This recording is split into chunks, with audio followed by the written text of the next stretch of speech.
Good morning Hyderabad. Hi friends, నేను evening అయితే మేము పెద్దమ్మ తల్లి టెంపుల్ అలాగే జగన్నాథ స్వామి టెంపుల్కి అయితే వెళ్ళాము.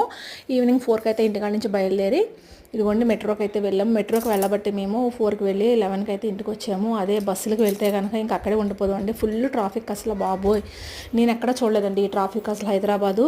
వామ్మో, మా ఇంటికాడ నుంచి మెట్రో వెళ్ళడానికి గంట టైం పట్టిందనమాట. నేను ఫస్ట్ టైం మెట్రో ఎక్కాను. సో ఆ మెట్రో మనకి హౌసింగ్ బోర్డ్ నుంచి అమీర్పేట నుంచి పెద్దమ్మ తల్లి టెంపుల్ అనమాట. డైరెక్ట్ చాలా బాగుంది జర్నీ కూడా, ఈజీగా అనిపించింది నాకైతే. ఎందుకంటే ఆటోలో ప్రయాణం చేసాకన్నా ఇదే బెస్ట్ అనిపించింది. కాకపోతే మెట్రో కూడా కొంచెం ఖాళీ లేదని ఉంచవలసిందే. ఇదిగోండి, ఇదైతే జగన్నాథ స్వామి టెంపుల్. పెద్దమ్మ తల్లి గుడి నుంచి 3 కిలోమీటర్స్ ఉంటుందన్నమాట. సో ఈ 2 గుళ్ళు అయితే కవర్ చేసేసాము. ఇంకా ఇవాళ ఎక్కడికి వెళ్తున్నాను అనేది నెక్స్ట్ వీడియోస్ అయితే వస్తాయి, మిస్ అవ్వకుండా చూడండి ఫ్రెండ్స్. ఇదంతా జగన్నాథ స్వామి టెంపుల్ అనమాట. పాపం పావురం తడిసిపోయింది. సో మీకు ఈ వీడియో నచ్చిందని అనుకుంటున్నాను. Please subscribe.